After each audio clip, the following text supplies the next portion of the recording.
भारतात परत जायचं नाही आणि UK मध्येच आपण आता स्थायिक व्हायचं, हा निर्णय का घ्यावा लागला आणि असं कुठल्या वळणावर तुम्हाला तो निर्णय घ्यावा लागला? तर मी एकटी गेले डिलिव्हरीसाठी ॲम्ब्युलन्समधनं. आणि आम्ही दोघांनी एकमेकांना म्हणजे असं म्हटलं की आता जे होईल ते होईल. तुम्हाला कधी लक्षात आलं की आता आपल्याला इथेच स्थायिक व्हावं लागणार आहे, भारतात कधीच जाता येणार नाही? आपण आपल्या आईवडिलांना थोडं का होईना दुखून इथे आलो. बरोबर. सगळ्यांना ते पटलंच असेल असं नाही. त्यांच्या भविष्यासाठी आपल्याला राहायला पाहिजे. नाहीतर आपण नक्की ठरवायचं की आता आपण भारतात परत जाणार नाही. पण त्याचा अर्थ तुम्ही एकटे पडले नाही आहे, त्याचा अर्थ की इथे समाजाला जाणीव आहे. इतकी जुनी घटना आहे ही सगळी. हां. नमस्कार मंडळी, मी पुष्कर, तुमचं सगळ्यांचं धक्कामार पुष्कर स्वागत करतो आपल्या यूट्यूब चॅनलमध्ये, ज्याचं नाव आहे मराठी माणूस इन UK, आणि आपल्या हक्काच्या मराठी पॉडकास्ट शोमध्ये, ज्याचं नाव आहे तुमच्या आमच्या मनातलं, जिथे आम्ही सांगतो 7 समुद्रापार असलेल्या आपल्या माणसांच्या गोष्टी. मंडळी, आज आपल्यासोबत एक खंबीर आई आहे, जी 1970 साली UK आली आहे आणि तिने भारतात परत जाण्याचा निर्णय न घेता UK मध्येच स्थायिक होण्याचा निर्णय आपल्या मुलासाठी घेतला. तो निर्णय तिला का घ्यावा लागला, त्या निर्णयामागे त्या आईवडिलांचा काय संघर्ष होता, हे आपण आजच्या आपल्या पॉडकास्टमध्ये जाणून घेणार आहोत. तो प्रवास आपण जाणून घेणार आहोत. हा विषय अतिशय मार्मिक आहे. आज आपल्यासोबत आहेत वृंदा जोशी काकू. सुरू करूया आपण आपला आजचा पॉडकास्ट.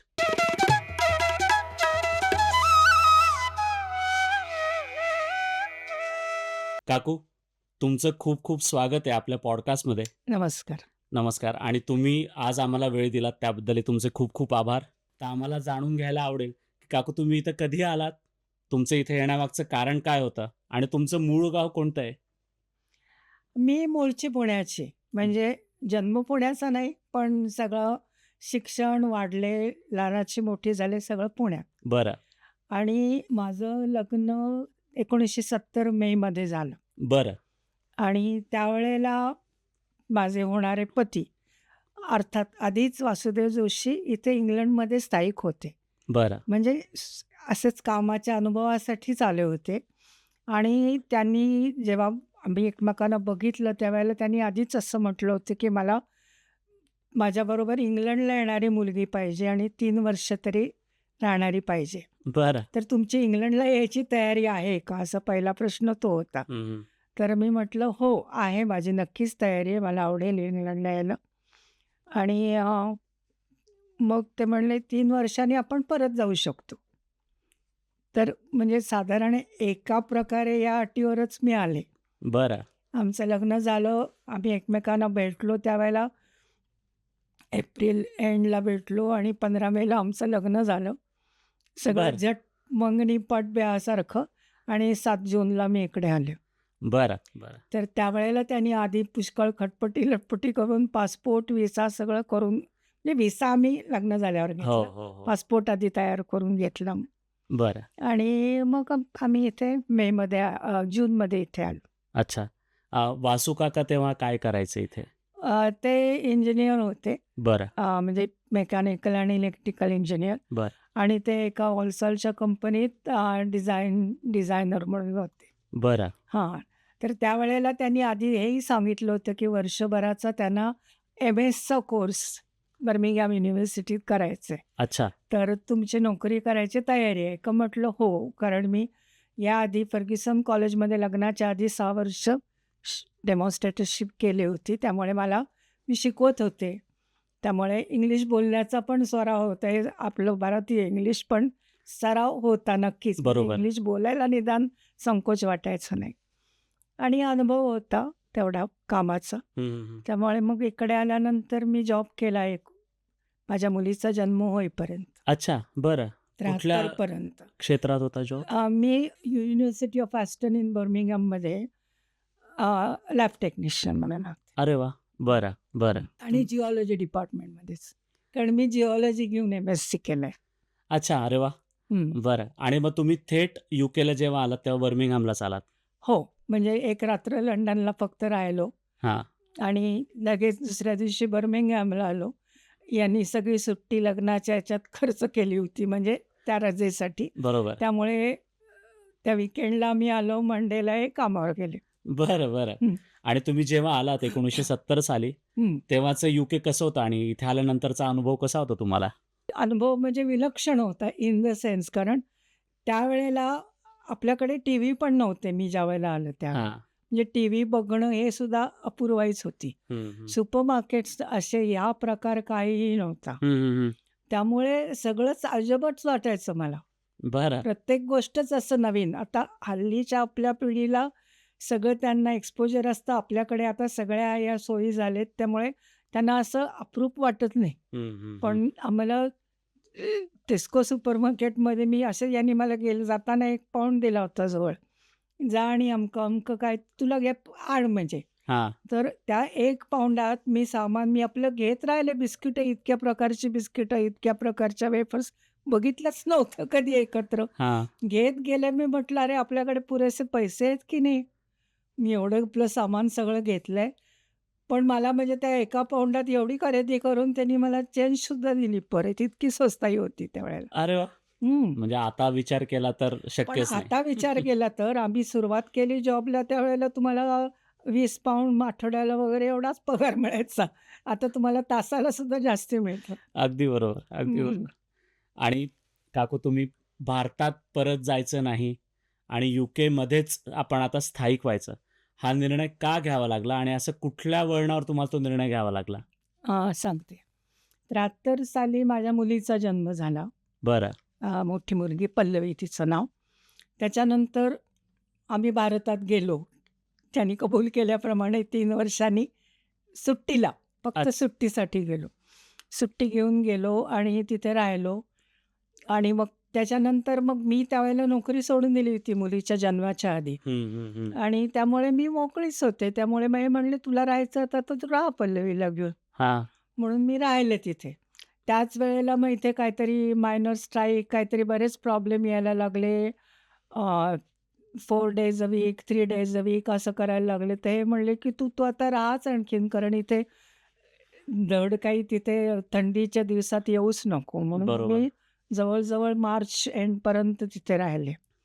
मग लहान तिला घेऊन आले. त्याच्यानंतर मी एअरपोर्टवर आले, तेव्हा मला हे घ्यायला आले, तर तेव्हाच यांनी मला सांगितलं, "मी लिव्हरपूलला एका जॉबसाठी अप्लाय केलाय आता." बरं.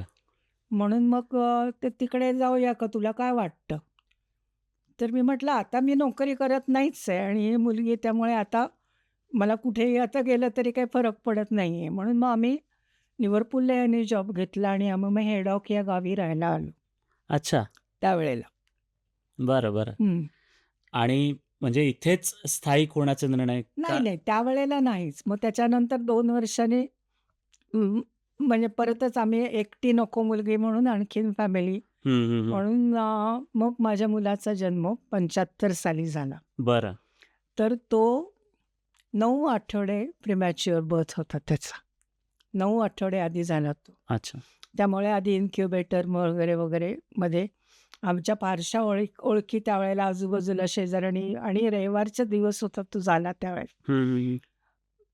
तर मी एकटी गेले डिलिव्हरीसाठी ॲम्ब्युलन्समधनं. बरं. कारण पल्लवी लहान होती. रविवारी सकाळी कोणाला उठवणार की हिला तुम्ही ठेवाल का किंवा असं काही. मी एकटी गेले आणि आम्ही दोघांनी एकमेकांना म्हणजे असं म्हटलं की आता जे होईल ते होईल. हं. लवकर सुरू करा. तर जन्म झाला त्याचा. हं. तो वजन वगैरे खूपच कमी होतं, पण इन्क्युबेटरमध्ये ठेवलं होतं त्याला आणि सांगितलं की ब्रीथिंग प्रॉब्लेम जरा आहे, तर अजून कोणाला कळवू नका वगैरे सगळं वगैरे. बरं. हां. मग नंतर माझे सासू-सासरे त्यावेळेला येणार होते आमच्याकडे. म्हणजे त्या येणारच होते. याला ऑक्टोबरची तारीख दिली होती. हं, हं, हं. हा 17 ऑगस्टलाच झाला. बरं. आणि त्यांनी अशाच हिशोबाने ते येणार होते, की आम्ही ऑगस्टमध्ये येतो म्हणजे मग पल्लवीलाही आमची सवय होईल. मग तुला म्हणजे जरा सोपं हो, जाईल हे हो, हो. करायला.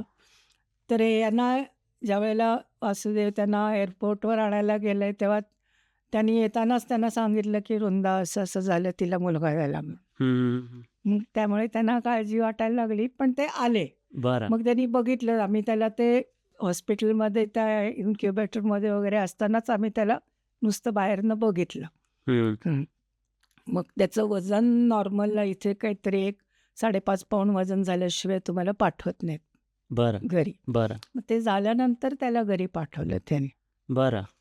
आणि आणि डॉक्टर आम्हाला असं सांगत होते, की त्याचे तो इतके आठवडे जन्माला आले म्हणजे एक 8-10 आठवडे तरी किंवा महिना 2 महिने त्याचे माइलस्टोन्स सगळे उशिरा होते. हं, हं, हं, हं. म्हणजे तो उशिरा चालायला लागेल, उशिरा काही म्हणजे सगळ्याच हालचाली, मानधरणं हो. सगळ्या त्याच्या प्रगती हळू होईल त्याची. बरं, बरं. आणि ती त्याप्रमाणे थोडीशी व्हायला लागली होती प्रगती. हां. तो पोटावर सरकायचा रांगला नाही तरी. आणि त्याच्यानंतर त्याची पुढे प्रगती होईना चालण्याच्या दृष्टीने बरं. किंवा बोलण्याच्याही दृष्टीने. त्यामुळे मग आम्ही त्याच्यानंतर ज्यावेळेला असं वाटलं, की आपल्याला इंडियाला जाता येईल कारण यांच्या कंपनीमध्ये जरा लांब स्टोरी आहे, पण ते यांच्याच कंपनीमध्ये हैदराबादला मशीन टूल्समध्ये का मोठी फर्म आहे. बरं, त्याचे कोणीतरी डायरेक्टर आले होते. बरं. तर त्यांना हे भेटले, तर ते म्हणले, की "तू आलास तर मी तुला जॉब देऊ शकेन. हां, कुठे काय मला नक्की माहिती नाही." हां, हां. म्हणून मग आमच्या डोक्यात त्यावेळेला असं यायला लागलं, की आता जाऊ आता आपण राहिलो इथे काय. हं, हं, हं. म्हणून मग आम्ही परत डॉक्टरांच्याकडे गेलो आणि त्यांना सांगितलं, की "याला नक्की काय झालंय ते सांगा आम्हाला." कारण मग आम्हाला त्याप्रमाणे आम्हाला ठरवायचं आहे, की आम्ही जायचं परत का नाही ते. बरं, तर त्यांनी सांगितलं, "याला सेरिब्रल पॉल्सी आहे." बरं. मेंदूच्यामुळे म्हणजे त्याला पायाला मसाज करून नाही होणार. तर मेंदूतनंच त्याला ते संदेश जात नाहीये पायाकडे. त्याला अच्छा, सेरेब्रल पॉल्सी म्हणतात. अच्छा. तर ते आहे आणि त्याला कायम मदत लागेल. तो चालू शकेल किंवा नाही हे मी आत्ता सांगू शकत नाही. पण त्याला कायम मदतच लागेल कोणाची तरी. He will never B independent completely. बरं. मग हे जेव्हा त्यांनी आम्हाला सांगितलं, तेव्हा मग आम्ही दोघांनी असे म्हटलं, की त्यावेळेला भारतात अशा प्रकारच्या काहीही सोयी नव्हत्या. हां, हां. आणि इथे असं वाटलं, की आपल्याला काहीतरी म्हणजे निदान आपण इथे राहिलोय आपल्या ह्याच्यात, तर ते बघू मग आपल्याला काही त्याच्यावर आणखीन उपाय वगैरे करता आले तर. हं, हं, हं, हं. हां. आणि तो जवळ-जवळ 2 वर्षाचा होईपर्यंत म्हणजे मला मग असं खूपच मी एकटी होते, डिप्रेस्ड होते थोडीशी नाही म्हटलं तरी, साहजिक की आहे. काय होणार बरं हे दिवसभर ऑफिसमध्ये अ, आणि मग तर आणखीन एक सांगायचं म्हणजे थोडं, की त्याच्या जन्मानंतर मला ट्युबरक्युलोसिसचं निदान झालं. इन्फेक्शन झालेलं लक्षात आलं आणि मी 10 आठवडे हॉस्पिटलमध्ये होते. 10 आठवडे. कारण त्यांनी असं सांगितलं, की तुझा ट्युबरक्युलोसिस आहे, तो संसर्गजन्य नाही आहे. हं, पण तुझी मुलं खूप लहान आहेत, हं. तर त्यामुळे जर तू घरी गेलीस, तर तुला विश्रांती मिळणार नाही आणि तुला विश्रांतीची खूप आवश्यकता आहे. बरं. तर त्यामुळे मग तुम्हाला मी हॉस्पिटलमध्ये ठेवून घेतो. तर त्यावेळेला यांनी एकट्याने दोन्ही मुलांना सकाळी नर्सरीत ठेवणं, कामावर जाणं, परत आल्यानंतर त्यांचं करणं सगळं आणि मला मधनं-मधनं हॉस्पिटलमध्ये भेटायला येणं. इतक्या प्रकारची त्यांनी काळजी घेतली. हं, हं, हं. म्हणजे त्यावेळेला मला कळलं, की काय म्हणजे किती खंबीर माणूस होता तो. बरोबर. म्हणजे खरोखर अशी एक अवस्था आली होती, की उपचारामुळे आणि याच्यामुळे माझं वजन वाढत होतं हं. आणि दगदगींमुळे यांचं कमी होतं. हं, हं, हं. पण असो, तर म्हणजे ते आम्हाला एकमेकांची नातं खूप घट्ट व्हायला ते एक खूप मोठं कारण झालं. हं. म्हणजे मला असं वाटतं, की संसारात अशा प्रकारचा संघर्ष जर तुमच्या ह्याच्यात आला ना आणि तुम्ही जर त्याला तोंड द्यायचं ठरवलं एकमेकांच्या साथीने, तर तुमचं एकमेकांच्या मधलं नातं खूप घट्ट होतं. हं, हं, हं. अगदी माझं ठाम मत आहे असं त्याच्यावर. जेव्हा तुम्हाला जाणवलं, की मुलाच्या उपचारासाठी आता तुम्हाला इथेच राहावं लागणार आहे किंवा त्याच्या भविष्यासाठी इथेच राहावं लागणार आहे, हो. तर तुमच्या मनात काय विचार सुरू होते? आणि तुम्हाला कधी लक्षात आलं, की आता आपल्याला इथेच स्थायिक व्हावं लागणार आहे, भारतात कधीच जाता येणार नाहीये? हं. तर डॉक्टरनी ज्यावेळेला त्याची सेरेब्रल पॉल्सी आणि तो स्वतंत्र राहू शकणार नाही, म्हणजे इंडिपेंडंट होऊ शकणार नाही, असं जेव्हा सांगितलं, त्याच वेळेला मग आम्ही दोघांनाही निर्णय घेतला. आपण आपल्या आई-वडिलांना थोडं का होईना दुखवून इथे आलो. बरोबर. सगळ्यांना ते पटलंच असेल असं नाही. पण त्यावेळेला आता आपण आपल्या मुलांचं बघायला पाहिजे, का आता त्यांना भविष्य आहे. त्यांच्या भविष्यासाठी आपल्याला राहायला पाहिजे. आणि म्हणून त्यावेळेला आम्ही असा निर्णय घेतला, की पल्लवी हायस्कूलमध्ये जाईपर्यंत जर त्याच्यात सुधारणा व्हायला लागली आणि असं आम्हाला वाटलं, की नाहीतर आपण नक्की ठरवायचं, की आता आपण भारतात परत जाणार नाही. मधून जाता आलं तर जाऊ सुट्टीसाठी, पण राहणार नाही आता तिथे जाऊन. असं आम्ही निर्णय घेतला होता आणि त्याप्रमाणे झालं. म्हणजे आम्हाला लक्षात आलं, की तशी त्याची सुधारणा होत नाहीये.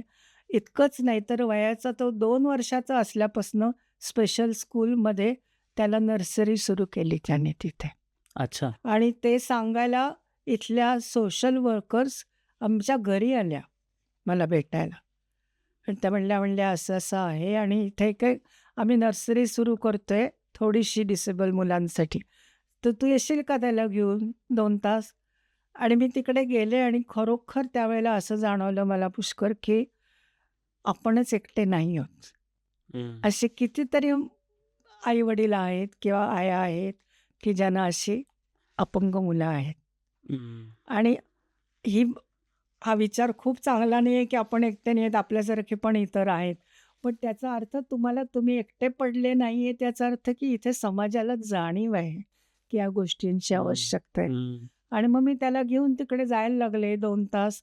मग कधी-कधी त्याला सवय झाली, की ते म्हणायचे, "आता तो नाही रडत आहे, आता तू बाहेर गेलीस तर तुला जायचं तर कुठेतरी चक्कर मारून ये." म्हणजे असं मला हळू सगळं त्यांनी आपणून की याची गरज असते, असं समाजाला जाणीव होती.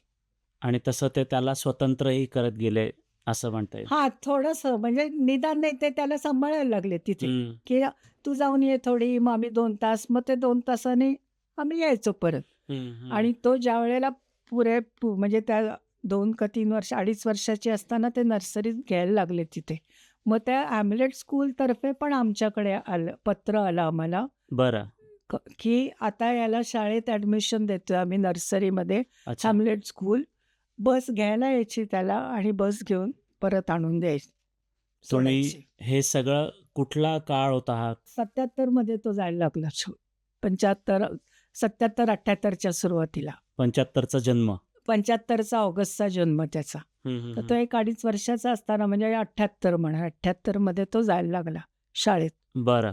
हां, म्हणजे इतकी हां, जुनी घटना ही सगळी. हां. आणि ते आम्हाला कळायचं की त्याची तिथे बस घेऊन यायची, तर येतानाची मला म्हणजे जे बरोबर त्यांच्या केअरर्स असतात, ते सांगायचे, "ह्या घराच्या तिथलं तुमच्या वळण घेतलं की हा हसायला लागतो माणूस, मुलगा." म्हणजे असं आधी तो रडत वगैरे नाही, पण त्याला कळतं की आता घर आपलं जवळ आलं, तर तो हसायला लागतो. म्हणजे असं त्याला मला कळत होते की याला बाकीचं सगळं कळतंय त्याला आजूबाजूचं आणि बोलायला पण लागला होता थोडंफार. मग जेव्हा तुम्हाला हे सगळं कळलं, म्हणजे त्याच्याबद्दल, त्याच्या आजाराबद्दल पण पहिल्यांदा कळलं आणि भारतात जाता येणार नाही आपल्याला हे देखील कळलं.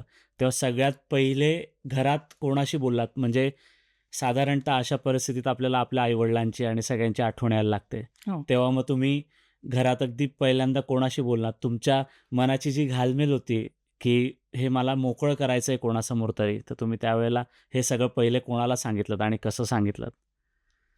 त्यावेळेला फोन इतके काही स्वस्त नव्हते, की पटकन केलंय असं किंवा आपल्यासारखं असं नव्हतं. त्यामुळे पत्राच्याद्वारेच सांगावं लागलं आम्हाला, की आता आम्ही बहुतेक इकडेच राहू. आणि काय झालं 78 मध्येच 1978 मध्येच माझ्या दीरांचं लग्न ठरलं, धाकट्या दीरांचं एका. तर त्यावेळेला माझ्या सासू-सासऱ्यांनी दोघांनीही सांगितलं, की "तू गेल्या वेळेला कुठल्यातरी कार्याला आला नव्हतास, पण आता मात्र तुला यावंच लागेल बरं का." तर मग त्यावेळेला पराग एकतर लहान होता आणि पॉटी ट्रेन नव्हतं त्याला, ते फिलिंग नव्हतं, त्यामुळे तो डायपरमध्ये होता. तर मला अशा अवस्थेत त्याला घेऊन जायचं नव्हतं. तर मी म्हटलं मी म्हटलं, "तुम्ही आणि पल्लवी जा लग्नाला." बरं. तर ते 5 वर्षाची पल्लवी होती त्यावेळेला. तिला घेऊन ते गेले दोघं जण. मग त्यावेळेला त्यांनी सविस्तर सगळं सांगितलं, की असं-असं आहे. तर आम्ही नाही येऊ शकणार म्हणून. शक्यता खूप कमी आहे. कारण आम्ही जेव्हा घर आम्ही स्वतःचं घेतलं 74 साली. म्हणजे तेव्हाही त्यांना वाटलं, ते म्हणे, "तुम्ही आता घर घेतलं म्हणजे आता तुम्ही इथे येणारच नाही का?" तर त्यावेळेला हे म्हणले, "तसं काही नाहीये. मॉर्गेज भरणं जास्ती सोयीचं आहे भाडं भरण्यापेक्षा. हं, त्यामुळे हं. आम्ही घर घेतलंय. तर आम्ही घर घेतलं तरी तिकडे येणार नाही असं काही समजू नका तुम्ही." हं. हं. पण त्याच्यानंतर मग ज्यावेळेला हे लग्नासाठी गेले त्यावेळेला थोडीफार कल्पना दिली होती, की असं-असं त्याचं आता राहणं आहे. हं, हं. तर आम्हाला बहुतेक त्याच्या ह्याच्यासाठी तरी काही वर्ष तरी आम्ही नक्कीच परत, म्हणजे नक्की कायमचे येणार नाही म्हणून. हं, हं, हं. हं. मग वासू काकांनी सांगितलं का, की घरच्यांच्या हो, सांगितलं. प्रतिक्रिया काय होत्या? प्रतिक्रिया मा मा खरं म्हणजे माझे सासू-सासरे दोघंही ते म्हणले, की "हो, मुलासाठी तुला राहणं आवश्यक आहे, तर तू राहा." नशिबाने हे तिघं भाऊ होते. त्यामुळे असं नव्हतं, की त्यांच्याकडे बघायला कोणी नव्हतं. हं, हं, हं. बरं, माझ्या आई-वडिलांच्या दृष्टीने मुलगी सासरी गेली. त्यामुळे आता भेटणार नाही हे तर होतं. हं. पण तरी निदान की ती आता तिचं डिसिजन आता ते ठरवणार, म्हणजे असं त्यांनी विचार केला. हं, हं, हं. आणि 80 साली आम्ही परागला पहिल्यांदा घेऊन भारतात गेलो. बरं. म्हणजे तो 5 वर्षाचा होता. कारण मी ठरवलं होतं, की तो व्यवस्थित बोलायला लागला आणि त्याचं डायपर सुटलं, की मग आपण भारतात जाऊ. तोपर्यंत मी मी त्याला घेऊन गेले नव्हते. बरं. हां, कारण एक तर आपल्याकडे उकाडा आणि त्याच्यामुळे मग ते डायपरनी आणखीन मग रॅश येणं किंवा काही, त्यामुळे मला ते नको होतं. पण ते शाळेमध्ये त्यांनी त्याला इतकं व्यवस्थित पॉटी ट्रेनिंग दर अर्ध्या तासाने त्याला बसवलं, काही म्हणजे असं ते करून हां. त्याची नापी सोडली. बरं, शाळेत सोडवता आली त्यांना जास्ती बरं. माझ्यापेक्षा. तर त्यांनी ते केल्यानंतर एकदा तर नापी एकदा नाही म्हटल्यानंतर मग त्याला फिलिंग होतं, मग असं ॲक्सिडेंट्स वगैरे कधी नाही. ऑलवेज त्याला कळायचं, हां, तो हां, हे हां. करायचा आणि तो बोलायचा. तर आधी बोलायचा तर आम्हाला स्पीच थेरपी त्याला होती. त्यामुळे तिथल्या स्पीच थेरपिस्टनी मला सांगितलं, की शक्यतो त्याच्याशी एका भाषेतच बोला, दोन्ही तुमच्या भाषेत नका बोलू. अच्छा. हां, कारण मग ते स्पीच थेरपीला त्याला कदाचित प्रॉब्लेम येऊ शकेल म्हणून. म्हणून मग आम्ही त्यावेळेला इंग्लिशमध्ये बोलायचो. म्हणजे आम्हाला अ, विशेष आवडायचं नाही मुलांशी इंग्लिशमध्ये बोलायला, पण तरी ते त्याच्यासाठी आवश्यक होतं. हं. म्हणून आम्ही त्याला नव्हतं शिकवलं काही मराठी. पण आम्ही जेव्हा पहिल्यांदा 80 साली गेलो, तर त्यावेळेला तो जायचा, म्हणजे आजी आहे, हे आजोबा आहे. तर माझ्या सासूबाईंना तर अगदीच इंग्लिश येत नव्हतं. आईला थोडंफार येत होतं, पण सासूबाईंना, मग तो जायचा तिथे जवळ जायचा, "आजी, आय लव्ह यू." मग त्या नुसती मान हलवायच्या आणि मग हं. मग तो आपणहून बोलायला लागला मराठी स्वतः. ऐकून आमचा घरी तर आम्ही बोलतच होतो एकमेकांशी. त्यामुळे त्याला पण तो बोलायला लागला. हळू तो बोलायला लागला. मग मी म्हटलं, की एकदा त्यांनी भाषा आत्मसात केल्यानंतर मुलांना बरोबर कळतं कुठे कुठली भाषा वापरायची. बरोबर. त्यामुळे ते काही असं उलटं-सुलटं करणार नाहीत, काहीतरी वेगळं बोलून. किती छान. किती छान! हो. हं. घरच्यांनी जेव्हा पहिल्यांदा परागला बघितलं हो. भारतात आणि गेल्यावर तेच त्यावेळेला त्यांना खूप आनंद झाला, की हा पुष्कळ गोष्टी करू शकतोय. त्यांना वाटलं होतं त्याच्यापेक्षा पुष्कळच गोष्टी करतोय. मग ते आणि माझे आई-वडील पण म्हणले, अगदी ते खुश झाले. म्हणे, "मला त्याची काही काळजी नाही." म्हणजे अगदी खरंच त्याला असं ते झालं. ते एकदा ते पहिल्यांदाच मला वाटतं पल्लवी पराग आपसात इंग्लिशमध्ये बोलायचे. गेले हां. की तशी त्यांना सवय हं. होती. आणि मग वडील असलं तर काहीतरी, तर म्हणून ना ते काहीतरी सांगत होती. तर ते ते बघ विमान, असं काहीतरी ते आलं, असं ते एकमेकांत म्हणे. आणि मग वडील आल्यानंतर तो म्हणला, "एरोप्लेन, एरोप्लेन बरं का." तर म्हणला, "अरे गाढवा, तुला तुला असं वाटतं का मला इंग्लिश येत नाही म्हणून तुम्हाला अगदी लगेच विमान, विमान म्हणून सांगतेस." पण असं एक थोडं होतं त्यांचं. हं. म्हणजे असं एक त्यांना आवडायचं, असं काही काहीतरी वेगळंच सांगितलेलं. तर माझे वडील नेहमी बाहेर जायला त्यांना फार आवडायचं. ते सारखे, "अमुक संपलंय का मी घेऊन येतो." परत 10 मिनिटांनी परत मी घेऊन येतो. म्हणजे ते सारखे बाहेर हं, पडायचे. हं, हं. "आजोबा, तुम्ही एकदा लिस्ट करून का नाही बाहेर जात? सारखे-सारखे कशाला जाता?" असं त्यांचं म्हणजे ते पाहिलं की ते म्हणायचे, "अरे, मला खरंच या मुलाची काळजी नाहीये. तसं तो हुशार आहे. अरे वाह! काही प्रॉब्लेम." किती म्हणून छान. त्यांना बरं वाटलं. मुलाच्या प्रगतीसाठी, मुलाच्या भविष्यासाठी तुम्ही ज्या काळात इथे आला होतात, त्या काळी तुम्ही स्वतःला कसं बदललं आणि इथल्या भाषेशी, नंतर इथली जी सिस्टीम होती, कारण तुम्हाला सगळ्यांशीच कायम बोलणं करावं लागणार होतं. म्हणजे इथले डॉक्टर असू द्या किंवा शाळेतले लोक असू द्या सगळं. तर त्यांच्या त्या सिस्टमसोबत तुम्ही कसं जुळवून घेतलं त्या काळी? अ, तसा तर मी म्हणजे 5 वर्ष झाली होती मी इथे येऊन. त्यामुळे मला तसा इंग्लिश बोलण्याचा व्यवस्थित सराव झाला होता. आणखीन मी नोकरी पण करत होते त्याच्यामुळे तिथे पण थोडंफार हं, हं, हं. म्हणजे थोडा बदल झाला. हे लोकं उच्चार कसा करतात, समजायला सोपं जायचं याचं. हां, हां, हां. त्यामुळे असं बोलायला मला त्याचा त्रास झाला नाही भाषेच्या दृष्टीने. बरं. आत्मसात आपले उच्चार पूर्ण अंग्लेसाइज कधीच होत नाहीत. ते थोडंसं त्याच्यात इंडियन हे जाणवतं. पण तुम्ही राहणारच. जेवढे जास्ती राहता त्यावेळेला त्यामुळे तुम्ही एक्सप्रेशन्स इथली बदलू शकता आणि थोडाफार तुमचा ॲक्सेंट बदलतो. हं, हं, अगदी हं, पूर्ण हं. इंग्लिश नाही राहत नाही, पण पूर्ण इंडियन पण राहत नाही. बरोबर. असं ते जाणवलं. त्यामुळे त्यांना हळू-हळू ते म्हणे, "तुम्ही असं सगळे असं मला म्हणायचे, की तुम्ही इंग्लिश व्यवस्थित बोलता की." तुम्ही म्हटलं, "आम्हाला इंग्लिश सेकंड लँग्वेज आमची तिकडे होती, हं, हं, त्यामुळे हं, हं. आम्हाला बोलायला काही प्रॉब्लेम नव्हता." तर म्हणे, "नाही, आम्हाला कळतं. तुम्ही थोडे कदाचित." त्यांचा थोडासा दावा होता, की तुम्ही जरा भराभरा बोलता, फास्ट बोलता. हां, हां, हां. हां, तर थोडे सावकाश बोला. म्हणजे मग ते लक्षात आलं आपल्याला, की आपलं हळू थोडा हे कमी करायला हं, लागलो. हं, हं, हं. तर ते त्यामुळे तिथे काही झालं नाही आणि इथे मदत खूपच मिळायची सगळ्यांचीच. म्हणजे आम्हाला माहिती देणं जास्ती. हं, आता हं. इथे कुठला नवीन अलाउन्स सुरू झाला, तर ते आपणच फोन करून विचारायचे, "तुम्ही अप्लाय केलंय का त्याला?" असं. आणि जर केला नसला तर करा, तुम्ही करून घ्या. हं. असं आपण त्या म्हणजे सोशल वर्कर नाही म्हणायचं, पण त्या बेनिफिट ऑफिसमधनंच मला एकदा फोन आला होता, की बरं. तुम्ही या बेनिफिटसाठी ॲप्लिकेशन केलंय का? म्हटलं, "नाही, मला कल्पना नव्हती असं मिळतंय." म्हणे, "तसं त्याला मिळू शकतं. मी फॉर्म पाठवते, तो सही करून माझ्याकडे पाठवून दे." बरं. म्हणजे कुठेही पेपर वेट वगैरे काही न ठेवता इथे बिनबोभाट गोष्टी घडत हं, गेल्या. हं, हं, हं, हं. जेव्हा यूकेमध्ये राहण्याचा निर्णय घेतला, हां. तेव्हा यूकेमध्ये राहणं हा केवळ मुलाचा उपचार म्हणून तुम्ही राहत होत्या, की त्याच्यासाठी एक सन्मानाने जगण्याची संधी होती म्हणजे डिग्निटी त्याच्यासाठी महत्त्वाचं होतं हे सगळं? हो, मला असं वाटतं सगळ्यात सन्मानाने जगण्याचा जगण्याची संधी होती, हेच मी म्हणेन बरं. जास्ती. उपचार कदाचित आपल्याकडे होऊ शकले असते, कदाचित नाही. हं, हं, हं. हां, पण सन्मानाने जगण्याची नक्कीच संधी इथे होती. बरं. हं. मग तुम्ही ते कशा संदर्भात सांगणार, की त्या काळात यूकेमध्ये अशा काही सुविधा होत्या का? त्या म्हणजे 1970-1980 साली अशा सुविधा होत्या का? ज्याने परागला पण संधी मिळाली सन्मानाने जगण्यासाठी आणि त्याला पूर्ण मदत झाली याची? हो, कारण मी म्हटलं तसं, की ज्यावेळेला त्याला नर्सरी स्कूलमध्ये सुरुवातीला ते स्पेशल स्कूल होतं फॉर डिसेबल्ड चिल्ड्रन. हं, हं, हं. तर तिथे तो जात होता.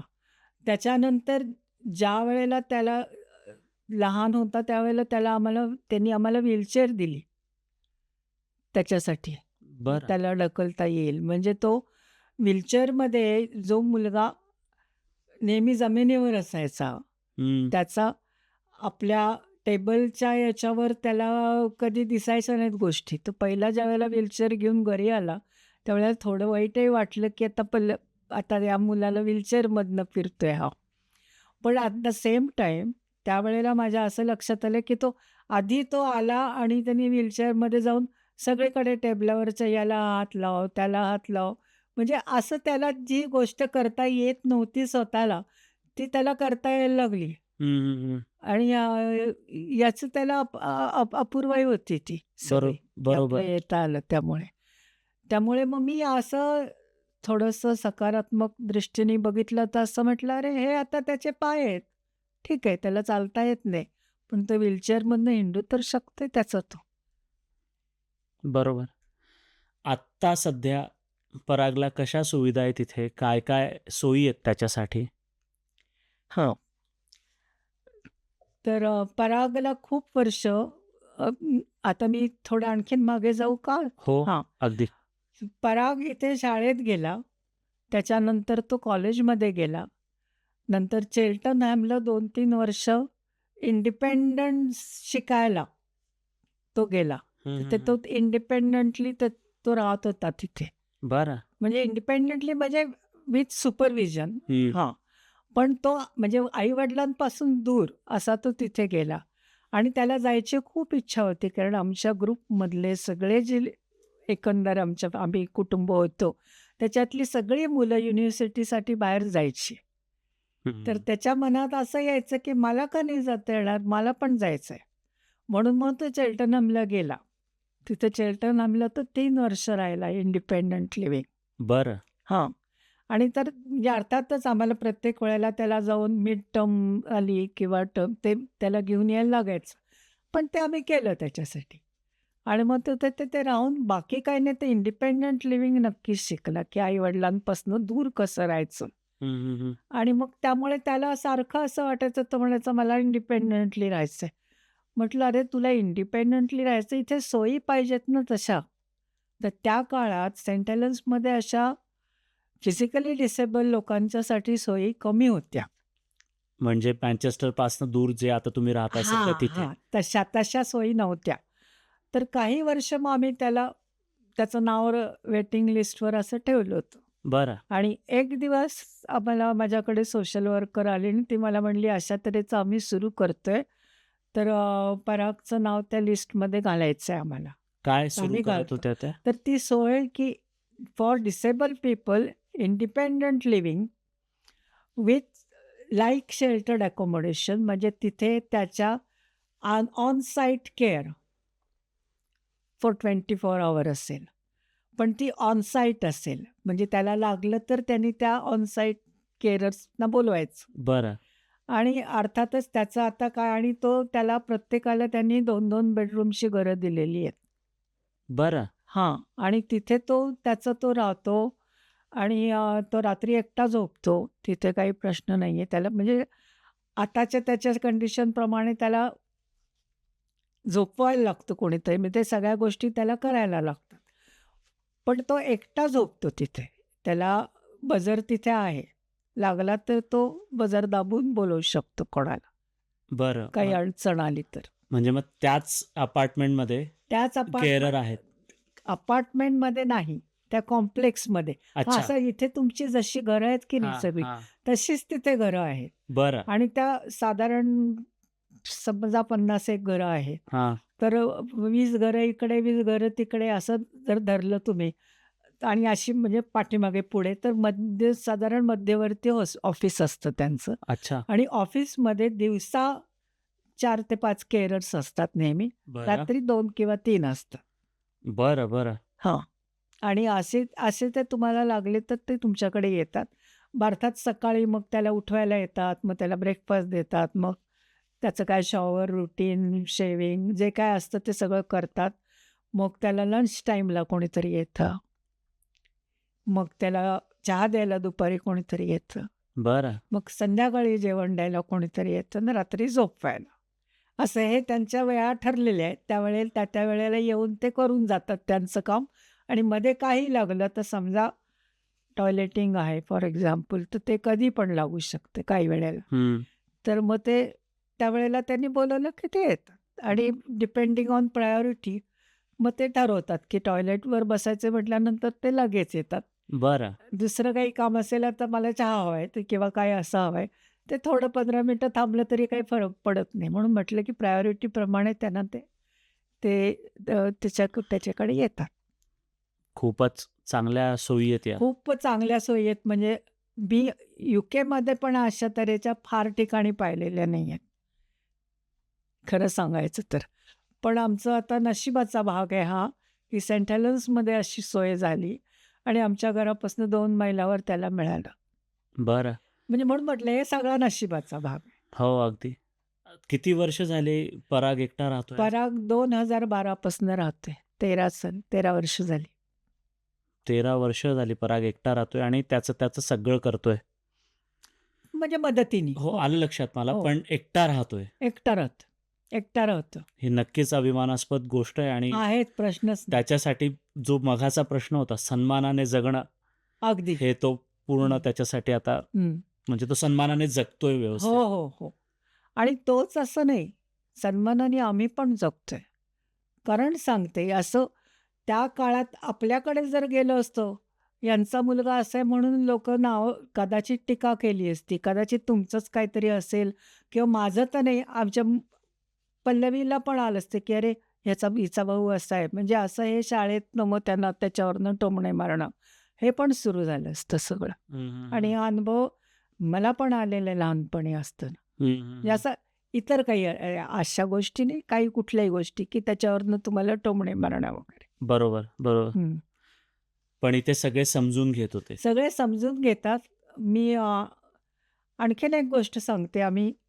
मला कुणीतरी सोशल केअरपैकीच एक आम्हाला मीटिंगमध्ये मी अशी गेले होते, तर तेव्हा मला सांगितलं, की आम्ही आता नवीन असे एक इन्स्टिट्यूशन सुरू करतोय, की आम्ही तुम्हाला जर कुठे जायचं असलं, तुम्हाला फ्री टाईम हवा असला, तर आम्ही तुम्हाला 3 ते 4 तास देऊ शकतो, की आमचे केअरर कोणीतरी तिथे येतील आणि तुमच्या मुलाकडे बघतील. बरं. तर मग तुम्ही काही करा त्या गोष्टींचं. तर आम्ही म्हटलं मी असं विचारलं, की आम्हाला पत्ते खेळायला, ब्रिज खेळायला आवडतं, तर आम्ही त्याच्यासाठी गेलो तर चालेल का? म्हणे ते 3 तास तुमचे आहेत. तुम्ही तिथे काहीही करा. बरं. तर मला त्यावेळेला असं म्हणजे एक डोक्यात आलं माझ्या, की आपल्याकडे असतं तर ते म्हणायचे मुलांना असं कोणाकडे कोणावर तरी सोडून यांना पत्ते कुटायला जायची काय हौस होती. काय हं. नडलं होतं. पण असं तुम्हाला काहीतरी इतर तुम्हाला दुसरं लाईफ पण असू शकतं आणि तुम्हाला असा ब्रेक पाहिजे, हे अवेअरनेस आपल्याकडे त्यावेळेला तरी नव्हता. हं, हं, हं. आता परिस्थिती काय वाटते तुम्हाला भारतात? थोडीफार बदलली आहे, पण मला वाटत नाही की फार बदल झालाय याच्यात खूप, खरं सांगायचं तर. बरं. हं. म्हणजे मी जाते ती सुट्टीसाठी जाते. हं, त्यामुळे हं, हं. मला असा टीका करायचा अधिकार नाहीये. हं, हं, हं. पण मला तितकी सखोल हे माहीत नाहीये. पण आपल्याकडे अजूनही तुम्हाला असंच कोणावर तरीच अवलंबून राहायला लागतं नातेवाईकांवर किंवा असंच राहायला लागतं. तुमच्या पूर्ण आयुष्यात आणि जेव्हापासून पल्लवी, पराग तुमच्या आयुष्यात आहेत आणि पराग जसा जन्माला आला, तसा या सगळ्या काळात वासू काकांची तुम्हाला कशी साथ होती? तुम्ही दोघांनी मिळून हा संघर्ष कसा केला? त्यांची 100% साथ होती. ते माझ्याबरोबर होते. म्हणजे कामावरही त्यांना माहीत होतं, की त्यांनाच जायचंय, मी नोकरी करू शकत नाहीये. त्यामुळे it's always one income family त्यामुळे आणि त्यांच्या कामाचं स्वरूप असं होतं, की त्यांना ओव्हरटाईम करणं अपेक्षित होतं. म्हणजे कंपनीला पण अपेक्षित होते, की करणं. म्हणून मग त्यांनी ते सकाळी 8:00ला सुरू केलं, की ते 6:00-6:30ला परत यायचे घरी विथ ओव्हरटाईम. मग ते आले, की त्यांनी ती जबाबदारी घेतली होती, की संध्याकाळचं आता मी बघत जाईन त्याला बेडमध्ये ठेवणं वगैरे असं. त्यामुळे ते नेहमीच करायचे. आणि गाण्यांच्या कार्यक्रमाला वगैरे सुद्धा काही वेळेला मी म्हणायचे, "आता तू जा, मी राहतो घरी." प्रत्येक वेळेला तूच घरी राहा आणि मुलांकडे बघ असं नाही. म्हणजे असं पण त्यांनी केलं नाही. हं. म्हणजे अ, असं आम्ही समजुतीने करायचो आणि काही वेळेला मग मी म्हणायची, "मी परागला घेऊन येते." मी आतमध्ये थोडा वेळ बसेन आणि एकदा माझ्या नजरेसमोर आलं, की कसा गायक बसलाय, कुठे गातो. मग मी बाहेरच्या बाजूला जरी बसून ऐकलं, तरी मला डोळ्यासमोर ते येईल. हं. असं त्यामुळे काही कार्यक्रम मी असे पण केलेत, की त्याला पण आम्ही घेऊन गेलो. मग त्याला कंटाळा यायचा काही वेळाने. मग किंवा म्हणून आम्ही बाहेर थांबायचो हं, हं. आणि मी बाहेरून ऐकले गाणे. असं पण केलंय. असं पण एक आमचं होतं आणि त्यामुळे त्यांची खूपच साथ होती मला. हं. हं. वासू काकांची आणि मुलांची म्हणजे पराग, पल्लवीची अशी काही छान आठवण तुम्हाला सांगायला आवडेल? असं काही आठवतंय चटकन? परागसोबत घालवलेले क्षण किंवा असं? हो, आता एकटा राहिलेला असताना परागकडे हे नेहमीच जायचे. शे म्हणजे परागकडे काही द्यायचं असलं, की ते ते रोज बाहेर पडायचे. त्यामुळे ते मला म्हणायचे, "काही म्हणजे द्यायचं असलं तर दे, मी देते परागला नेऊन देत." काही त्याच्या आवडीची भाजी म्हणा, आवडीचं हां. फळ म्हणजे म्हणजे अगदी शेवटची मला त्यांची आठवण म्हणजे ते गेले 25 नोव्हेंबरला. त्या दिवशी सकाळी हे परागकडे काहीतरी घेऊन गेले होते. फ्रूट काहीतरी असं आणि ते म्हणले मला, "वॉव! परागशी बोलून आलो मी." ठीक होता, त्याला दिलं फळ वगैरे. आणि ज्यावेळेला यांना हॉस्पिटलमध्ये बेडवर होते, तेव्हा पराग म्हणला, की "नाही, मला आता दादांना तसंच लक्षात ठेवायचं." दादा म्हणायचा तो, हं. की "दादांना मला तसंच आठवायला आवडेल, की ते माझ्या घरी आले होते आणि ते फ्रूट घेऊन आले होते, माझ्याशी बोलले. मला त्यांना हॉस्पिटलमध्ये जाऊन बेडवर नाही बघायचं." तर त्यावेळेला म्हणजे पल्लवी आणि मी दोघेही त्याला भेटायला गेलो होतो आणि त्याला सांगितलं, की "असं-असं झालंय पराग, तर तुला यायचं आहे का त्यांना बघायला हॉस्पिटलमध्ये?" आणि तर तो म्हणला, "नाही, मला I want to remember daddy like हां. He was walking and talking to me." ही म्हणजे एक हृदय आठवण आहे तसं म्हटलं तर. आणि या हॉलिडेला तर आम्ही बरोबरच कितीतरी ठिकाणी बरोबर आम्ही गेलो. आम्ही युरोपमध्ये हॉलिडे केलेत, त्यानंतर हं.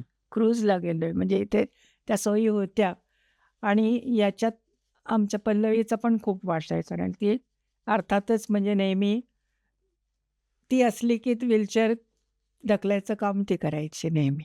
ती अगदी आपोआपच लाईक टेकन ओव्हर आणि त्याचं आणि तिचं जमायचं पण खूप म्हणजे अजूनही जमतं.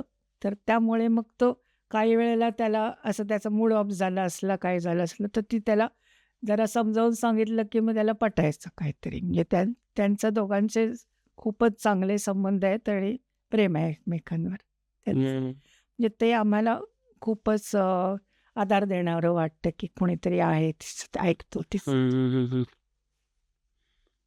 आज जेव्हा तुम्ही परागकडे बघता, त्याच्या परिस्थितीकडे एकूण बघता, तेव्हा भारतात परत न जाण्याचा निर्णय योग्य होता, असं कोणत्या क्षणी मनापासून वाटतं तुम्हाला?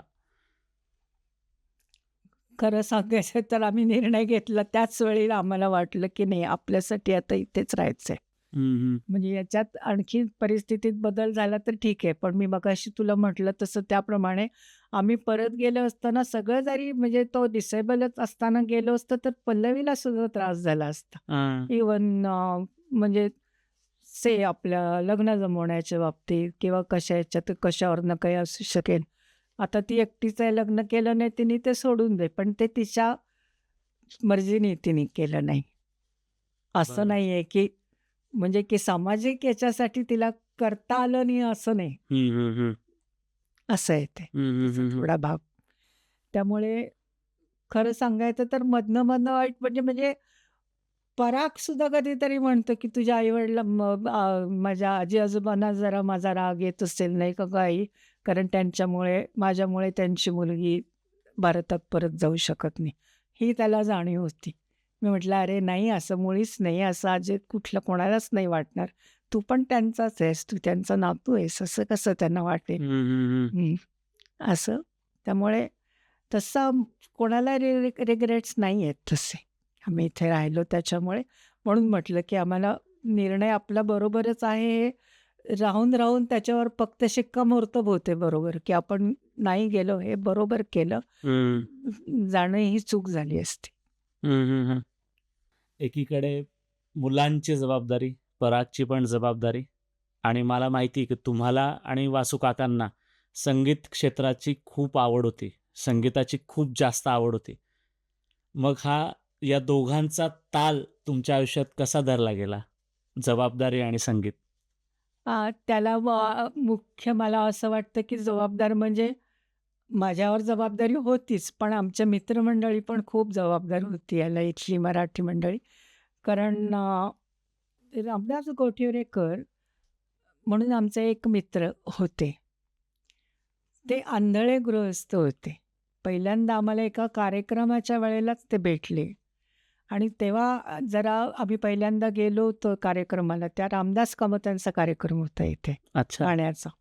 तर आम्हाला अशी बरेच वर्षांनी अशी संधी मिळाली होती म्हणून आम्ही गेलो होतो त्याला आणि तेव्हा ते आम्हाला तिथे उभे होते रामदास कुठेरेकर. तर त्यांनी आपणहून ओळख करून घेतली आमची आणि आणि मग आमच्या जवळ गेल्यानंतर आमच्या लक्षात आले की ते आंधळे आहेत म्हणून. अच्छा. हां. आणि मग नंतर काही वेळाने ते जेव्हा कार्यक्रम सुरू झाला तेव्हा ते रामदास कामत यांची साथ करायला पेटीवर बसले होते ते गृहस्थ चक्क. अरे वाह! हां, तर त्याचं ते आम्हाला आश्चर्य वाटलं. मग नंतर आमची ओळख जास्ती वाढली. तर त्यावेळेला असं लक्षात आलं, मग ते म्हणे, "या ना घरी एकदा." म्हणून मग आम्ही त्यांच्या घरी गेलो. तर ते पेटी वाजवतायत. तर ते म्हणे, "तो वृंदा म्हणजे मी गाणं म्हणत असते." त्यामुळे ते "तू म्हण ना गं एखादं हं, गाणं." हं, हं. म्हणत होते. हां, मग त्यांनी काहीतरी साथबीत केली. "हां, तर अमकी पट्टी आहे की तुझी?" असं वगैरे म्हणले आणि मग यायची कधी-कधी मधनं-मधनं बोलवायचे मग. तर तेव्हा माझ्या त्यावेळेला लक्षात आलं, की तसे आणखीनही काही तिथे मंडळी होती, की ज्यांना गाण्याची आवड होती हं, हं, आणि हं. ते जमायचे तिथे. ते म्हणे, "तुम्ही पण या." मग आम्ही पण तिथे गाणी म्हणायला लागलो. त्याच्यात एक आणखीन आमचे रवींद्र आपटे, सुलभा आपटे ह्यांच्याकडे आम्ही गेल्यानंतर आम्हाला पण तिथेही आम्हाला असं जाणवलं, की त्यांनाही गाण्याची खूप आवड आहे. त्यामुळे मग आम्ही असे जवळ-जवळ महिन्यातनं 1-2 वेळा तर आम्ही असे भेटायचोच. मग गाणी म्हणायची. हं, हं, हं. आणि गाणी म्हणायची तर परागला पण गाण्याची खूपच आवड होती. अरे म्हणजे वाह! त्यांनी ते ऐकली होती ते साधन. मग आमच्याकडे काय होतं त्याला असा स्पूलचा रेकॉर्डर होता, रील टू रील आणि खूप गाणी असायची त्याच्यात. तर त्यामुळे ती गाणी रेकॉर्ड केलेली असायची, की तो असं मेस्मराईज झाल्यासारखं ते जे चाक आपलं फिरतंय त्याच्याकडे पहिल्यांदा लहानपणी बघायचा. मग ती गाणी आवडायला लागली त्यांनी. मग त्यालाही आवडायची गाणी. त्यामुळे मग तो पण गाणी ऐकायचा मी ज्या-ज्यावेळी हं, हं, हं, लावायची. हं, हं. त्यामुळे त्याचं एक ते कॉन्सन्ट्रेशन तसं झालं. भाषेच्या दृष्टीने मग तो काही-काही नंतर म्हणायला पण लागला. मग मला म्हटलं, "अरे, याला म्हणता पण येते." बरोबर चाल उचलायचा तो बरं. गाण्याची. तर तो हे म्हणायचा म्हणजे काही-काही वेळेला, "हे असं नाही आहे, असं आहे." म्हणजे त्याला ते रेकॉर्डिंग कॅसेटवर वेगळं असतं, स्पूलवर जरा वेगळ्या क्रमाने असू शकतं ना. नाही, नाही, हे मग याच्यानंतर हे गाणं यायला पाहिजे, इथे कसं आलंय? असं त्याला म्हणजे अशी त्याची एक स्मरणशक्तीच्या दृष्टीने असं त्याचा त्यालाही उपयोग झाला. त्याला आवडायचं तर खूपच तो ऐकत बसायचा. खूप वेळा नवीन-नवीन गाणी आणि मग नंतर-नंतर आम्ही कधी ग्रुपमध्ये बसलं तर तो म्हणायला पण लागायचं गाणं. असं अरे आमच्या वाह! लक्षात आलं. तर त्यामुळे मी म्हटलं, की आता हा चांगला आहे. म्हणजे त्याला एक आणखीन एक त्याला थोडीशी चालना आणखीन मिळेल त्याला, त्याच्या याला मिळेल. म्हणून आम्ही त्याला उत्तेजन दिलं पुष्कळ. किती छान. त्यामुळे चांगलं हो. पण तुम्हाला असं जाणवलं का, की एकंदरीत गाणं आणि घरात असे सूर घुमायला लागले चांगले, की त्याच्या तब्येतीतही सकारात्मक बदल होत आहे, त्याची पण चांगली वाढ होते, तो आनंदी राहतो, असं जाणवलं तुम्हाला संगीतामुळे? नक्कीच, नक्कीच. तो आनंद तेच मी म्हटलं ना, की तो ज्यावेळेला 1 तास असायचं बाहेर असायचं, त्याला एखादं ते स्पूल लावून दिलं, की तो ऐकत बसायचा गाणी. त्याला आवडायचंच ते गाणं. म्हणजे त्यावेळेला अगदी लहानपणापासूनच म्हणजे मला एक जाणवलं होतं, की कोणीतरी म्हणायचं, की आता याची हिअरिंग टेस्ट करायला हवी आहे. म्हणजे एकंदर सगळी त्या आपल्याकडे इथल्या सगळ्याच मुलांची सगळ्यात हिअरिंग टेस्ट आणि हे चालू असतं हं, ते हं, हं, हं, हं. मधनं. तर मला म्हणजे ते कळायचंच, की याच्या हिअरिंगमध्ये काही प्रॉब्लेम नाही आहे. कारण हे ऑफिसमधनं घरी आले, की ते किल्ली अडकवायचे दाराला तिथे आणि दार वाजवायचे. तो आला, की हा एक्साईट व्हायचा. अरे वाह! हां, त्यामुळे मला कळलं, की त्याला ते जाणवतंय, की ते आवाज ऐकून आला तो किंवा हं. कुठलंही न्यूज असलं, की तो कुठल्याही बरोबर आता न्यूजमध्ये काही ठेका असला कुठे, की त्याचे हातबीत बरोबर हालायचे त्याच्यावर. हां. म्हणून माझ्या तेव्हाच लक्षात आलं होतं, की याचं हिअरिंग काही प्रॉब्लेम नाही आहे याला, व्यवस्थित आहे हां, हां, हां. आणि एकंदरच त्याला अशी ठेक्याची याची चालीची आवड होती. उचलायचा तो पटकन. बरं. म्हणजे यूकेसारख्या परक्या देशात संगीत तुमचं सोबती झालं होतं. अगदी, अगदी प्रश्नच नाही. परागची पण गाणी तोंडपाठ असतील सगळी? तोंडपाठच. त्याला मराठी, ते कारण हिंदी? मराठी वाचता येतच नाही. हो, हो, तोंडपाठ. आता आता कमी झालं कारण आता तो खूप वर्ष बाहेर राहिलाय त्यामुळे आता त्याला एवढी त्याच्या कानावर पडत नाही. पण अजून तरी त्याला असं म्हटलं, की गाणं आठवलं का रे तुला हे? हं, हो, हं, हं. आठवलं. असं म्हणजे होतं त्याचं हां. काही वेळेला. मग संगीत क्षेत्रातील तुमची मित्रमंडळी आणि मराठी कम्युनिटी यांनी तुम्हाला त्या कठीण काळात कशी साथ दिली? त्यांचा सपोर्ट होता तुम्हाला? हो, हो. नक्कीच होता. म्हणजे आमची मराठी मंडळी मी म्हटलं तसं, की कुठेही आम्ही गेलो तरी असं नाही झालं, की बाबा त्याची व्हीलचेअरच आली किंवा त्याचे लागत पडतायत की काय, कुठे काही स्क्रॅच होतंय का काय, फर्निचर किंवा अशी जपणारी आमची मित्रमंडळी नव्हती. त्याला कुठेही गेलं तरी काही नाही. या तुम्ही स्वागतच व्हायचं. म्हणजे मनापासनं व्हायचं असं केलेलं आहे. त्यामुळे आम्हाला पण छान वाटायचं त्यावेळेला त्याच्याकडे. त्यामुळे नक्की तुम्हाला म्हणजे मराठी मंडळीची पण आणि संगीत क्षेत्रातील मित्रमंडळींची पण परागसाठी आणि तुमच्या सगळ्यांच्या आयुष्यात भरपूर मदत झाली आहे. हो, हो, हो. नक्कीच खूप मदत झाली आम्हाला. त्याचं कुठेही गेलं तरी स्वागत व्हायचं. आणि परागच्या पण वयाची तेव्हा मुलं असतील सोबत तुमच्या मित्रमंडळींमध्ये? होती पुष्कळ होती आणि ती सगळी मुलं ज्यावेळेला यायची, त्यावेळेला ते दोघं-तिघं सगळे मिळून त्याला वरती घेऊन जायचे वरच्या मजल्यावर उचलून. म्हणजे खेळायला सगळे जायचे, तर ते परागला पण घेऊन जायचे बरोबर अर्थातच. आणि काही नाही सगळे ते असे एकमेकांच्या मदतीने ते त्याला घेऊन जायचे वरती उचलून. त्यामुळे त्याला सगळ्यांनी सामावून घेतलं होतं. असं काहीच वाटलं नाही कोणाला. म्हणजे परागला इथे अशी वेगळी ट्रीटमेंट कधीच नाही मिळाली. कधीच नव्हती. कधीच नव्हती. परत तोच मुद्दा की सन्मानाने जगण्याची संधी. अगदी. मला ऐकून फार छान वाटतंय हे सगळं की त्याला छान आयुष्य मिळालं इथे आणि तो छान आज जगतोय. ऑफ द रेकॉर्ड गप्पा मारताना वगैरे पण आणि इतर मँचेस्टरमधली मराठी मंडळी आणि आजूबाजूची मराठी मंडळी ही सगळीच तुम्हाला आणि वासू काकांना ओळखतात चांगले. तर त्यांच्या तोंडून पण मी बरेचदा ऐकले की घरी सुधीर फडके, यशवंत देव, सुधीर मोघे हे देखील तुमच्याकडे यायचे, तुमच्याकडे गाण्याच्या मैफिली व्हायच्या. तर ते जेव्हा यायचे तेव्हा अशा काही चांगल्या आठवणीत का त्यावेळेच्या? काय सांगाल? पूर्ण त्या काळाबद्दल काय सांगणार? फारच सुखद आठवणी आहेतच सगळ्या आणि अजूनही येतात आशा खाडीलकर आमच्याकडे.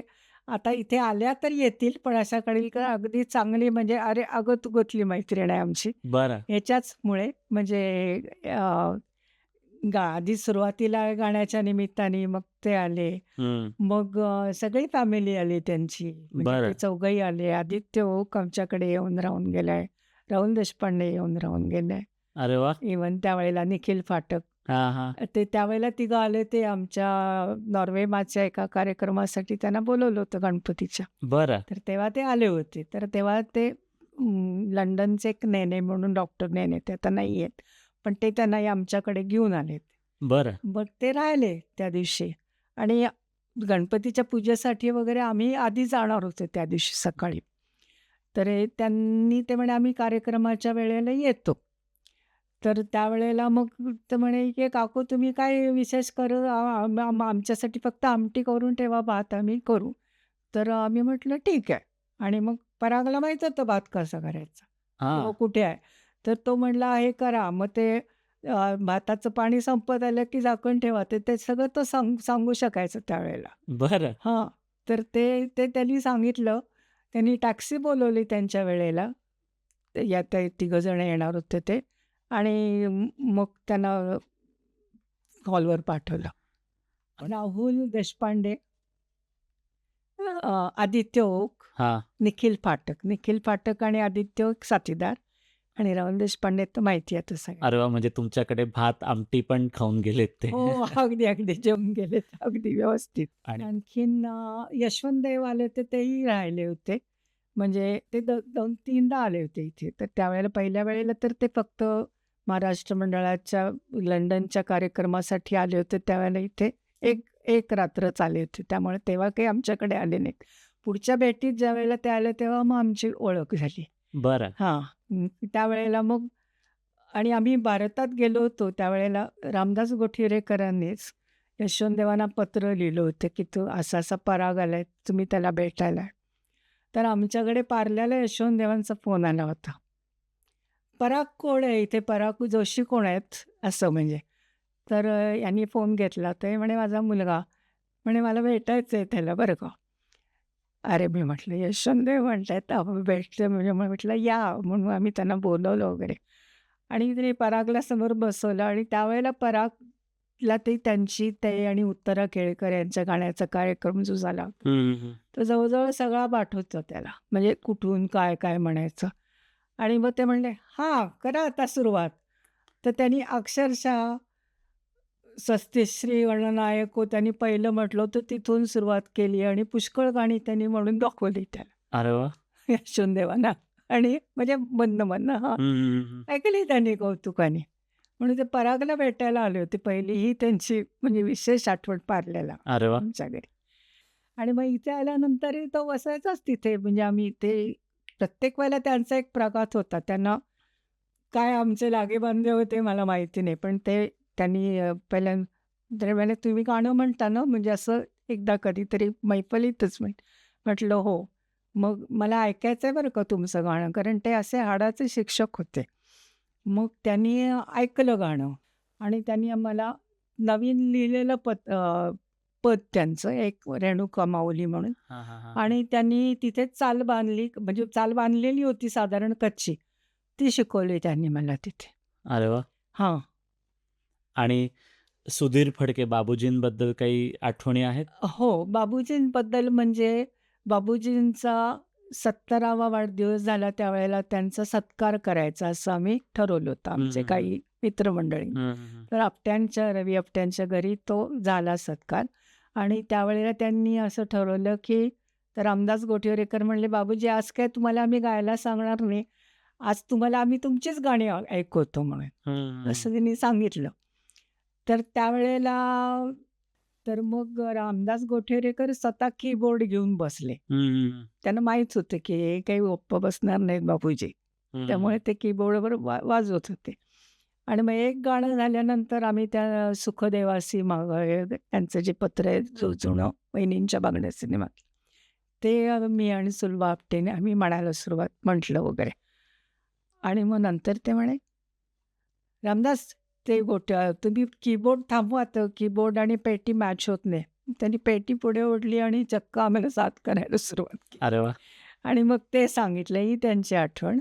पण या दिग्गज मंडळींनी सगळ्यांनी हां. कधी असं म्हणजे परागची एकूण परिस्थिती बघता वगैरे अशी तुमची काही चर्चा झालेली किंवा त्या संघर्षावर त्यांनी कधी भाष्य केलं होतं का? चर्चा अशी नाही केली. त्यांनी उत्तेजन दिलं. म्हणजे जसं मी म्हणते तसं बाबूजी आमच्याकडे कधी राहिले नाही आहेत. म्हणजे बाबूजींची आमची ओळख चांगली आहे. तिकडे गेलो की आम्ही नेहमी भेटायचो. ते नेहमी म्हणजे असं म्हणायचे की जेवायलाच या, मग जेवताना गप्पा चांगल्या होतात वगैरे असं. म्हणजे आम्ही तसे बरेच वेळा त्यांच्याकडे गेलो की जायचो. पण यशवंतदेवांशी मात्र माझे ते मी म्हणेन त्यांना की ते माझे गुरु होते. आणि मग आम्ही गेलो होतो त्यांना भेटायला. तर 90च्या पुढचं वय होतं त्यांचं त्यावेळेला 91 वर्षात. आम्ही त्यांना भेटायला गेलो तर त्यावेळेला ते पेटीवर काहीतरी नवीन गाण्याचं चाल बांधत होते आणि मला म्हणले, "बसा." मी म्हटलं, आता माझंही तसं वय होतंच थोडं. "नाही, नाही," म्हणे, "बसा. मग तुम्ही तुमची पट्टी देतो ना मी." असं म्हणे. पट्टी दिली त्यांना. त्यांनी एक ओळ सांगितली आणि मी म्हटली ती ओळ. आणि त्यांनी पेटी बाजूला ठेवून चक्क उभं राहून टाळ्या वाजवल्या. मला इतकं मी कधी विसरणार नाही तो प्रसंग. मी म्हटले, केवढं माझं भाग्य आहे की त्यांना ते शब्दोच्चार आवडले किंवा काय म्हणजे त्यांच्या काय म्हणायचं तर त्यांच्या अपेक्षेनुसार. सांगण्याप्रमाणे, अपेक्षेप्रमाणे मी एकदा तरी म्हणू शकले असं मला त्यामुळे अगदी धन्य वाटलं त्यावेळेला. नाही, खूप छान सगळं. तसं आपण आता पॉडकास्टच्या बऱ्याच शेवटाकडे येतोय. तर मला एक तुम्हाला विचारायचं आहे की 56 वर्षानंतर आता तुम्हाला इथे 56 वर्ष झाली आहेत हो. UK येऊन. तर 56 वर्षानंतर मागे वळून बघताना UKने तुम्हाला काय दिलंय आणि तुमच्याकडून काय काढून घेतलंय? काय सांगाल? हां, त्याचं उत्तर थोडं थोडक्यात देणं कठीण आहे. पण UKने आम्हाला दिलं तर म्हणजे आम्हाला सन्मानाने जगता आलं इथे, की आमचा मुलगा अपंग असूनही आम्ही एका नॉर्मल फॅमिलीसारखं जगू शकलो. त्याला घेऊन आम्ही कितीतरी हॉलिडेज करू शकलो. म्हणजे एकंदर UKच असं मी म्हणणार नाही, युरोपमध्ये किंवा एकंदर ज्या इथे सोयी आहेत, त्याच्यामुळे आम्ही बहुतेक ठिकाणी जाऊ शकलो. आणि आता काही ठिकाणी म्हणजे इव्हन या राईड्स वगैरे असतात ना आपल्या ॲडव्हेंचर हां, ॲडव्हेंचर वगैरे. राईड्स वगैरे. प्रत्येक ठिकाणी तुम्हाला डिसेबल लोकांसाठी वेगळा क्यू असतो आणि त्याची कोणीही तक्रार करत नाही. हे मी बघितले, की तुमचा वेगळा असतो, मग यांनाच का पुढे आम्ही इतका वेळ थांबलोय. तर ते आम्हाला इथे आल्यानंतर जास्ती जाणवलं, की तुम्हाला व्हीलचेअर आहे तर लोकं अगदी पुढे जाऊन मुद्दाम तुम्हाला वाट करून देतात किंवा तुम्हाला म्हणजे काय त्यांना पण हं. असं कोणी म्हणणार नाही. हां, हां. म्हणजे तो तुम्हाला चढायचं असेल, तुम्हाला कोणी हे असेल तर ड्रायव्हर तो बसमधनं उतरतो, तुम्हाला ते मदत करतो खाली चढवायला, उतरवायला आणि मग बस पुढे जाते. हं. त्याच्याबद्दल इथे कोणी तक्रार करत नाही. पण सगळ्यांना माहिती आहे, की ते डिसेबल लोकं पण त्यांना पण जगण्याचा पूर्ण अधिकार आहे, हं. नॉर्मल जगण्याचा. तर हे आम्हाला यूकेने दिलं. आणि काय घेतलं तर थोडंफार नाही म्हटलं तरी टॅक्स घेतला हं. भरपूर. पण तितक्याच सोयी पण दिल्या हं, आम्हाला हं. त्यांनी. डिसेबल लोकांचे अलाउन्स आम्हाला व्यवस्थित देतात. काहीही आम्हाला म्हणजे आधी मला, नंतर त्याला मिळतं. हं, हं, हं. म्हणजे त्यांनी जे इंडिपेंडंट त्याचं तो राहतो, त्याच्यासाठी मला 1 पैसा पण द्यायला लागत नाही. बरं. कारण हे सगळं त्याचं इन्कम धरतात ते फक्त. तो 18 वर्षाचा कोणीही व्यक्ती झाली एखादी, की 18 वर्षाची झाल्यानंतर त्याची जबाबदारी सरकारची असते. त्यामुळे त्याचं इन्कम किती आहे त्याच्याप्रमाणे ते त्याला चार्ज लावतील. बरं. तुमच्या वडिलांकडे किती पैसा आहे याच्यावर काहीही त्यांना देणं-घेणं नसतं. त्यामुळे अ, ते त्याचा खूप फायदा आहे. हं, हं, हं. आणि NHS खाली तर आहेच सगळं. ते सगळ्यांचेच म्हणजे आम्ही खरोखरच आत्ता अशी परिस्थिती आहे, की आम्हाला कुठल्याच ट्रीटमेंटला माझं ब्रेस्ट कॅन्सरचं ऑपरेशन माझं झालेलं आहे. मी टीबीच्यासाठी 10 आठवडे हॉस्पिटलमध्ये होते. कुठेही आम्ही एकही पैसा खर्च केलेला नाही. त्यामुळे या देशाने आम्हाला खरोखरच खूप दिलं. त्या मानाने आम्ही आमच्या भारतापासनं लांब राहिलो, जन्मभूमीपासनं एवढंच फक्त दुःख आहे. हं. पण ते यूकेनी दिलं नाही. हं. त्याला मी दोष नाही देऊ शकणार. बरोबर. तुमचा तो निर्णय होता. त्यामुळे मला असं वाटतं यूकेनी आमच्याकडनं फारच कमी घेतलं. त्या मानाने आम्हाला सन्मानाने जगणं हे अगदी नक्कीच आणि आशा दिली तुम्हाला, की तुम्ही सुद्धा नॉर्मल लाईफ जगू शकाल. हं, हं. ही अगदी मोठी देणगी आहे असं मी म्हणेन. हां, हां, हां. तुमची मुलं पल्लवी, पराग जेव्हा तुमच्याकडे बघतात, वासू काकांकडे बघायचे, तेव्हा त्यांना तुम्ही केलेल्या त्यागाची आठवण व्हायची का? किंवा होते का अजूनही, की तुम्ही त्यांच्यासाठी काय-काय त्याग केलात? हो, विशेषतः म्हणजे परागसाठीच. पल्लवीसाठी असं मी काही खास व्यवस्थित त्याग आम्ही काही केला नाही फारसा. पण परागसाठी त्याग म्हणजे आम्ही आमच्या जन्मभूमीपासून लांब राहिलो. हं. हा एवढाच त्याग होता. हं, हं. पण ते मी मगाशीच सांगताना बोलले मी, की परागला अगदी जाणीव अशा तऱ्हेने होती, की तो असं म्हणतो, की तुझ्या आई-वडिलांना असं वाटायचं का, की माझ्यामुळे त्यांना जाता येत नाहीये हं, वगैरे हं, असं. हं, हं. त्यामुळे त्याची जाणीव होती त्याला. नक्कीच होती. मला म्हणजे तो एक आधार आहे त्या मुलांचा, हं, हं. असं मी म्हणेन. तुमच्यासाठी आता घर काय आहे? म्हणजे पुणे की मँचेस्टर? अ, व आता ही नावं दोन्ही चुकली आहेत कारण पुण्याला माझं म्हणजे जरी घर असतं तरी माझं पार्ल्याला घर म्हणजे यांचं घर ते आता माझं घर आहे. हां. हां, त्यामुळे पार्ले आणि मँचेस्टर किंवा इथे हेडॉक नाही, हं. हेडॉक हे माझं घर आहे. बरं, अगदी 100% नक्कीच. बरं. कारण इथेच सगळं माझं इथेच झालेलं आहे, इथेच वाढलंय तर हेच माझं घर आहे. हं, हं, हं. त्यामुळे आता ते ते खूप जवळचे आहेत सगळे लोकं, पण ते माझं घर नाहीये. हां. म्हणजे परक्या देशात आता तुमचं स्वतःचं एक घर झालेलं आहे. हो. शेवटचं उलटं मी म्हणेन हा आता म्हणजे माझा देश असं भारत हा माझा देश आहेच. पण आता ही कर्मभूमी हीच आहे आणि इथे आता असं आहे की मी 25व्या वर्षी इथे आले. हां, त्यामुळे आता कितीतरी जास्ती आयुष्य माझं इथे गेलंय हां. आणि त्यामुळे आता इथली सवय झाली आहे सगळी. पॉडकास्टच्या शेवटाकडे आपण आता आलेलो आहे. शेवटचा प्रश्न मी तुम्हाला आता विचारतोय, की अशा अनेक आया आहेत आज जगभरात, भारतात, यूकेमध्ये सगळीकडे अनेक अशा आया आहेत, ज्या आपल्या मुलासाठी संघर्ष करत आहे. त्यांना तुम्ही काय सांगाल? अ, मी असंच सांगेन की सकारात्मक राहा, आशा सोडू नका. हं, काहीतरी चांगलं होईल आणि मुख्य म्हणजे मीच का हा प्रश्न विचारू नका. हं, असा आपला सगळ्याच कुठलंही संकट आपल्यावर आलं की मग मलाच का असं व्हावं, माझ्याच बाबतीत असं का होतं?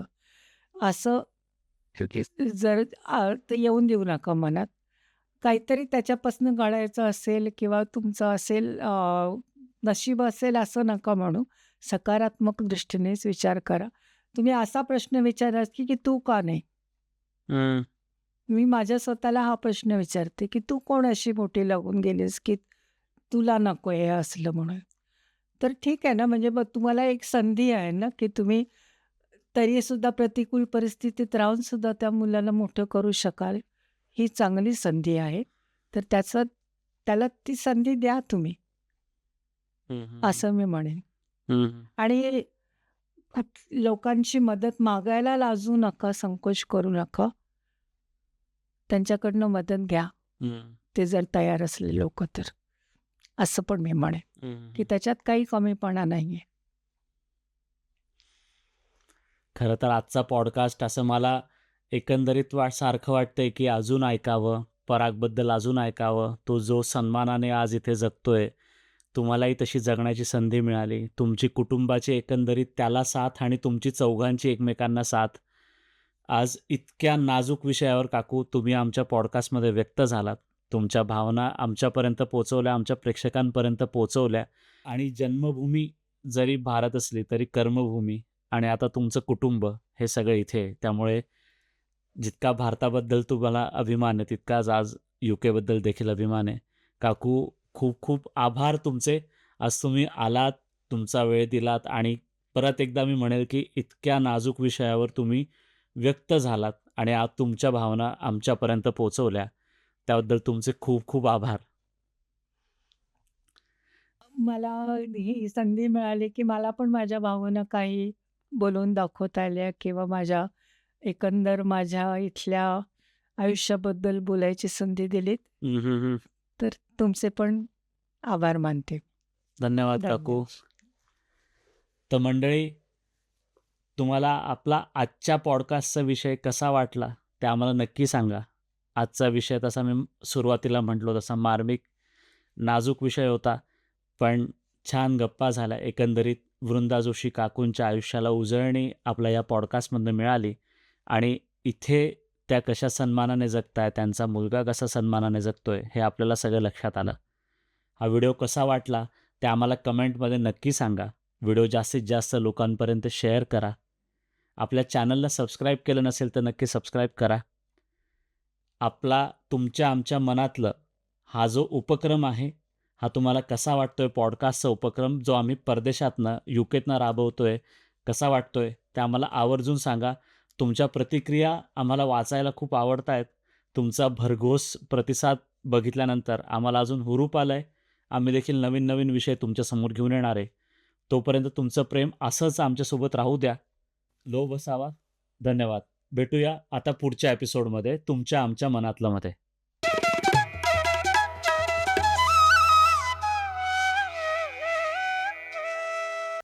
कसं वाटलं काकू? तेव्हा आपल्या व्यक्ती आपल्याला खूप जवळच्या वाटायला लागतात आणि बरोबर.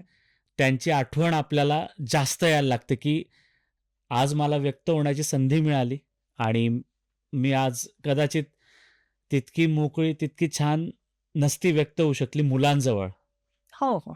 ते तर आहे. पण आज तुम्हाला त्यांची पण जास्त आठवण येत असेल. त्यांना देखील तुम्हाला सांगावं वाटत असेल, की ते किती तुमच्या जवळचे आहेत आई म्हणून. खूप खूप मला पण म्हणजे मी पण बरेचदा बोलताना असं म्हणजे कंट्रोल करत होतो, की मला नाही माझ्या भावना बाहेर येऊ द्यायच्या आणि कारण कसं आहे काकू आजचा जो काळ आहे हा सगळा एकंदरीत म्हणजे हा पुढारलेला काळ आहे सगळा. तर आता सुविधा खूप आहेत, सगळ्यांना मिळतायत. त्या काळात अशा गोष्टी ऐकणं आणि त्या काळात असा आघात होणं, हा आघातच त्यावेळेला झाला असेल तुम्हाला, हो. की असं कसं काय झालं आमच्यासोबत? पण त्याला पेलणं, त्या आघाताला आणि आज सन्मानाने जगणं इतका हा मोठा प्रवास आहे. हं. त्यामुळे मी म्हणजे नक्कीच मी म्हणेन कारण मला असं जाणवलं आता म्हणजे त्या काळात तरी माझ्या मनात म्हणजे असा पण विचार आला खरं सांगायचं तर, की आमच्या जोशी कुटुंबात जर असं कोणीतरी जन्माला येईल डिसेबल व्यक्ती, तर मी खरोखरच असं बोलून दाखवलं. मी माझा मोठेपणा सांगत नाही, की ती झाली तर निदान आपल्याला झाली हे सगळ्यात जास्ती चांगलं झालं कारण आपण इथे आहोत. हं, ही जर कोकणातल्या कोणाला किंवा तिथे झाली असती त्यांची आणखीन काय अवस्था झाली असती. आपल्याकडे तर काहीशा प्रकारची काहीच मदत नाही. म्हणजे हे माझ्या मनात प्रामाणिकपणे येऊन गेलं, हां, की निदान आपण इथे आहोत तर आपल्याला निदान त्याला व्यवस्थित वाढवता येते. हं, खरोखर असं माझ्या मनात आलं होतं. हं. पण छान आजचं म्हणजे मलाही ऐकून छान वाटलं सगळं. कसं वाटलं तुला? हो, खूप स्ट्रगल आहे हा. हं. ते कॅलेंडर देतं त्याच्यातले फोटो दाखवते तुला हं. आमचे सहज सगळे म्हणजे आपण बरोबर बघूया. थांब इथून सुरुवात. कॅलेंडर आमच्या सगळ्यांचे बर्थडेज म्हणजे त्याच्यात बहुतेक सगळे बर्थडेज किंवा सेलिब्रेशन आहे. हे आम्ही सगळं पराग, हं. त्यांना पण नाही हे